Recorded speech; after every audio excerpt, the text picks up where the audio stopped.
నమస్తే, this is Sourya. Welcome to our channel. ఈ రోజు మనతో పాటు సీనియర్ జర్నలిస్ట్ దాము బాలాజీ గారు ఉన్నారు. వారితో మాట్లాడతాం. నమస్తే సార్. సార్, తిరుమల తిరుపతి దేవస్థానం దీని చుట్టూ కూడా అనేక కేసులు ఒకదాని మీద ఒకటి కొత్తగా కూడా వస్తూ ఉన్నాయి. సో ముఖ్యంగా కీలకంగా తీసుకునే కేసు పరకామణికి సంబంధించి బాగా మనకి దాని మీద కోర్టులో కూడా ప్రస్తుతము సతీష్ కి సంబంధించి సో దాన్ని కూడా టీటీడీ పెద్దగా తీసుకోవట్లేదు సీరియస్ గా అనేది అర్థమవుతుంది.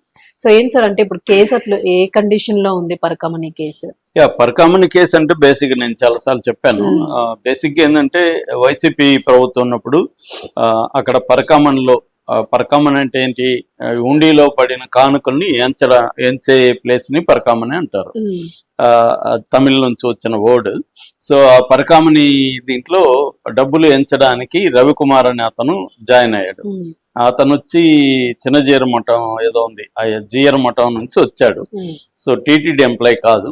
సో అలాగా కొంతమంది వాళ్ళని పెట్టుకుంటారు, కొంతమంది భక్తులు కూడా ఎంచడానికి భక్తులను కూడా వదులుతారు అనమాట. సో అలాగే ఎంచుతున్నప్పుడు అతను డాలర్లను ఎంచే ఇది ఇచ్చారు. పరకామంలో రకరకాల కరెన్సీలు పడుతుంటాయి కదా, అందులో విదేశీ కరెన్సీలు ఎంచే విభాగం సపరేట్గా ఉంటుంది. అందులో ఇతను డాలర్లు ఎంచేవాడు.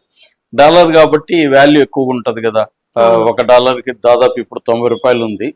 సో అలాగా ఇతను ఏంటంటే మెల్లమెల్లగా డాలర్ని ఇతను తీసుకెళ్లే కార్యక్రమం చేశాడు. దానికి తగినట్టుగా బట్టల్ని కుట్టించుకోవడం, సర్జరీ కూడా చేసుకున్నాడు అని కూడా చెప్తారు కింద. సో ఏదేమైనా అతను తీసుకెళ్తున్నాడు అనే దాన్ని అక్కడ విజిలెన్స్ డిపార్ట్మెంట్ పసిగట్టారు.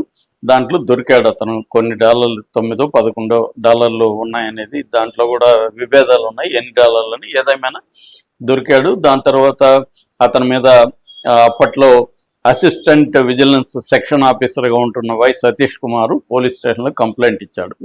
దాని మీద కేసు నడిచింది. అయితే అతను ఏమందంటే, నేను తప్పు చేశాను, కక్కుర్తిపడ్డాను, బట్ నేను ఈ మధ్యనే స్టార్ట్ చేశాను, నేనేం పెద్దగా ఎక్కువ దొంగిలించలేదు. సో నా ఆస్తులన్నీ నేను 11 కోట్ల విలువైన ఆస్తులు తిరుమలకి రాసిచ్చేస్తాను.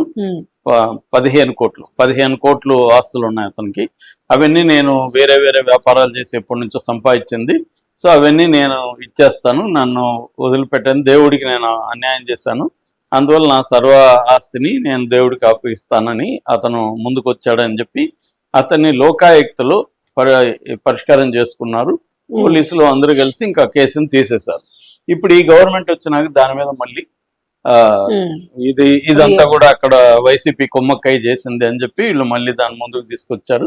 దాని మీద వీళ్ళు సరిగా లేకపోతే హైకోర్టు కూడా గట్టిగా ప్రెజర్ చేసింది. సిఐడి, ఏసీబీ వీళ్ళందరూ ఇన్వాల్వ్ అయ్యారు. సో ఇప్పుడు ఈ సతీష్ కుమార్ని, ఎందుకంటే కంప్లైంట్ ఇచ్చింది ఇతను కాబట్టి, ఇతను ఇప్పుడు వేరే దగ్గరికి గుత్తికి వెళ్ళిపోయాడు. అక్కడ సిఐగా ఉన్నాడు, రైల్వే సిఐగా ఉన్నాడు. అతన్ని తిరుపతికి వచ్చి వాంగ్మూలాలు ఇమ్మని వీళ్ళు అడిగారు. ఒకసారి వెళ్ళాడు.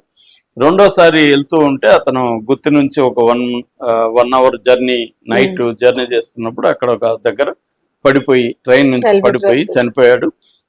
అయితే అతన్ని తోసేశారు అనేది ఆరోపణ ఉంది. అది హత్య, అది వైసీపీ వాళ్ళు చేయించారు.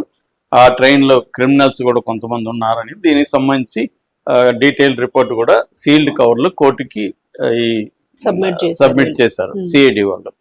ఇప్పుడు నిన్న ఏం జరిగిందంటే, కోర్టు ఈ సందర్భంగా ఏంటంటే, గతంలోనే కోర్టు కొన్ని సజెషన్స్ చేసింది పరకామణికి సంబంధించి. అసలు పరకామణిలో తొక్కుకుంటా కింద ఇది చేసింది, టేబుల్ ఏర్పాటు చేయండి, దానికి మంచి కెమెరాలు అవి ఇంకా పెట్టండి, తర్వాత భక్తుల్ని ఇబ్బంది పెట్టకండి, భక్తుల్ని అమానవీయంగా సెర్చ్ చేయొచ్చు. అంటే వీళ్ళు ఏంటంటే బాడీ పార్ట్స్ అంతా లోపల సెర్చ్ చేయడం అవన్నీ చేస్తున్నారు. వాళ్ళేదో భక్తులు వాలంటరీగా ఎంచడానికి వస్తే వాళ్ళని ఇలా సెర్చ్ చేసి అవమానపరచొద్దండి, అట్లాగే టేబుల్స్ అరేంజ్ చేసి టేబుల్ మీద పెట్టండి, ఇలాంటివన్నీ చెప్పారు. అయితే నిన్న హైకోర్టుకి సంబంధించి జడ్జి గారు ఇటు ఇన్వెస్టిగేటివ్ ఏజెన్సీల మీద, పోలీసుల మీద, ఇటు టీటీడీ మీద కూడా తీవ్ర ఆగ్రహం వ్యక్తం చేశారు. ఎందుకంటే ఈ జడ్జి గారు చెప్పిన తీర్పుకి రిప్లైగా ఈవో ఒక నివేదికని కోర్టులో సబ్మిట్ చేశాడు. ఆ నివేదికలు ఏంటంటే, టేబుల్స్ ఏర్పాటు సాధ్యం కాదు అనేది చెప్పాడు. ఎందుకంటే ఒక్కొక్కరికి ఒక టేబుల్ అంటే 300 మంది భక్తులు వచ్చి రోజుకి మ్మ్. ఎంచుతారు. 300 టేబుల్ అరేంజ్ చేయడానికి అక్కడ అంత ప్లేస్ లేదు, సాధ్యం కాదు ఆ, అనేది చెప్పారు. అట్లాగే ఆ, ఇవన్నీ ఏదైనా మార్పులు చేయాలంటే కోర్టు చెప్తే సరిపోదు, ఆగమ శాస్త్ర పండితులు ఒప్పుకోవాలి, మ్మ్. అట్లాగే టీటీడీ బోర్డు ఒప్పుకోవాలి.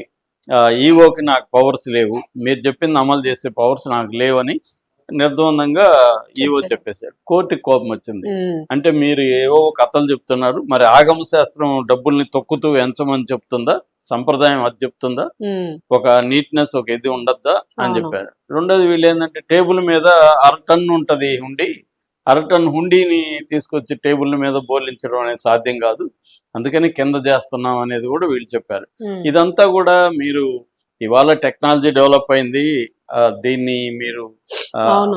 అసలు కన్సిడర్ చేసి దాని మీద ఎక్స్పర్ట్ల అభిప్రాయం తీసుకొని దీన్ని ఎలా చేయాలనేది ప్లాన్ చేయకుండా మీరు అవుట్ రైట్ గా సాధ్యం కాదని ఇట్లా చెప్పేస్తున్నారు కోర్టు చెప్తే కూడా అనేది మ్మ్. Court governor Ramakrishna Prasad justice ఆయన తీవ్ర ఆగ్రహం వ్యక్తం చేస్తున్నాడని చెప్తున్నారు. మ్మ్. ఇక రెండవ అంశము, ఈ రవికుమార్ని అరెస్ట్ చేసినప్పుడు ఆయన ప్రభుత్వ ఉద్యోగ పరిగణించి 409 ఐపీసీ పెట్టుండాలి, పెట్టలేదు. మ్మ్. ప్రభుత్వ ఉద్యోగం కాదు, ఆయన దీని నుంచి వచ్చాడని. అక్కడ డబ్బులు వేస్తున్నప్పుడు, అక్కడ గవర్నమెంట్లో పనిచేస్తున్నప్పుడు అతను ప్రభుత్వ ఉద్యోగానే వస్తుంది. ప్రభుత్వ ఉద్యోగానికి సంబంధించిన సెక్షన్లు అప్లై కావాలి. మీరు సుప్రీంకోర్టుల తీర్పులు చదవండి అని ఇటు సిఐడిని, ఏసీబీని, డీజీని కూడా హైకోర్టు పీకింది. క్లాస్ వీకింది మ్మ్. చేసి మీరు ఇది చేయండి. అట్లాగే సతీష్ హత్యకు సంబంధించి, హత్య అనేది ఆరోపణ అనుకోండి, మ్మ్. ఈ ఆరోపణకు సంబంధించి కూడా మీరు ఛార్జ్ షీట్ వేసే వరకు కూడా మేమే కోర్టే పర్యవేక్షణ జరుపుతాం. అంటే ఇన్వెస్టిగేషన్ అంతా కూడా ఎప్పటికప్పుడు కోర్టుకే మీరు తెలియజేయాలి, కోర్టే గైడెన్స్ ఇస్తుంది ఎలా చేయాలి అని. అంటే పోలీసుల మీద నమ్మకం లేదన్నట్టుగా కోర్టు మాట్లాడుతుంది. మ్మ్. ఇది ఇప్పుడు బాగా వైరల్ అవుతుంది. అంటే అది మొత్తంగా ఏంటంటే తిరుమల అనేది దానికి కొన్ని ఆగమ శాస్త్ర పండితులు నిర్ణయిస్తూ ఉంటారు. మ్మ్. ఎందుకంటే ట్రెడిషన్ని ఫాలో కావాలి, హిందూ ట్రెడిషన్, అది కూడా తిరుమలకు ఒక ఇప్పటి నుంచో ఉంది కాబట్టి. కొన్ని వందల ఏళ్ళుగా ఒక ట్రెడిషన్ ఎవాల్వ్ అయి వస్తుంది. మ్మ్. అక్కడ ట్రెడిషన్ ఫాలో అవుతూ టీటీడీ బోర్డు నిర్ణయాలు తీసుకోవాలి. మ్మ్. ట్రెడిషన్ బ్రేక్ చేస్తే మళ్ళీ మొత్తం ప్రపంచవ్యాప్తంగా హిందువుల్లో వ్యతిరేకత వచ్చే అవకాశం ఉంది. అవును. అది ప్రాబ్లం. కానీ ఇదేంటంటే పరకామని కూడా ట్రెడిషనల్ గా వస్తుంది, కానీ ఇప్పుడు మోడర్న్ ఎక్విప్మెంట్ ఇవన్నీ వచ్చిన తర్వాత మ్మ్. అనేక మార్పులు జరుగుతున్నాయి. ట్రెడిషన్ అనేది కూడా ఎప్పుడు పర్మనెంట్ గా అట్లాగే ఉండదు కదా, మారుతా ఉంటుంది. అవును. సో ఈ మారుతా ఉన్నప్పుడు మీరెందుకు దీన్ని అసలు ఆ రవికుమారు మోసం చేయగలిగాడు అంటే ఎలా చేయగలిగాడు మ్మ్. అంటే విజిలెన్స్ కరెక్ట్ గా లేదు, సీసీటీవీలు సరిపోయాన్ని లేవు, దాని మీద నిఘా సరిగ్గా లేదు కాబట్టే కదా అతను చేయగలిగాడు. సో దానికోసమే నిఘా పెట్టండి. అట్లాగే భక్తులకు కూడా, భక్తుల్ని ఏం చేయడానికి భక్తుల్ని ఎక్కువ మందిని అలో చేయండి.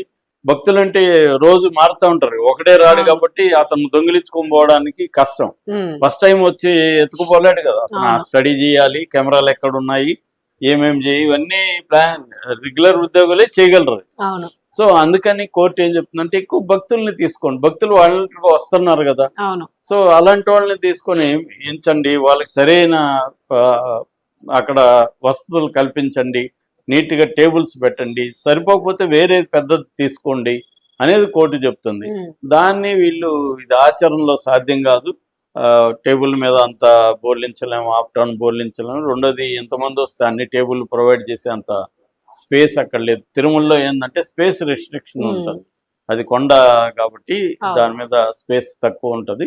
సో ఇవన్నీ ప్రాబ్లమ్స్ ఉన్నాయనేది వాళ్ళు చెప్తున్నారు. మరి కోర్టు అయితే సీరియస్ గా ఇది చేసింది, మరి ఆగ్రహం వ్యక్తం చేసింది. ఏం జరుగుతుంది అనేది చూడాలి, ఇది ఒకటి. రెండోది సతీష్ కుమార్ది మర్డర్ అనేది ప్రూవ్ చేయడం కూడా అంత ఈజీ కాదు. ఎందుకంటే అతన్ని ఎవరు దోశారు, అక్కడ ఏమి సీసీటీవీ కెమెరాలు కానీ ఏమి లేవు.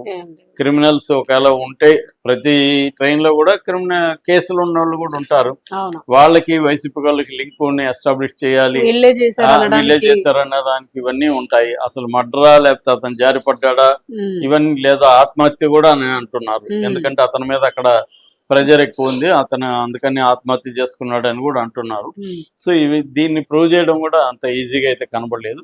సో మెల్లమెల్లగా ఏదో ఒక చిన్న కేసుగా స్టార్ట్ అయిన పరకామని మెల్లమెల్లగా ఇప్పుడు కోర్టులో పరిధిలోకి వెళ్ళి అది కొంత కోర్టు కాంప్లెక్స్ గా మారింది. పర్సనల్ గా తీసుకోవచ్చు. పర్సనల్ గా తీసుకున్నట్టుగా కోర్టు కూడా తెలుస్తుంది. ఏం జరుగుతుందని చూడాలి. Thank you.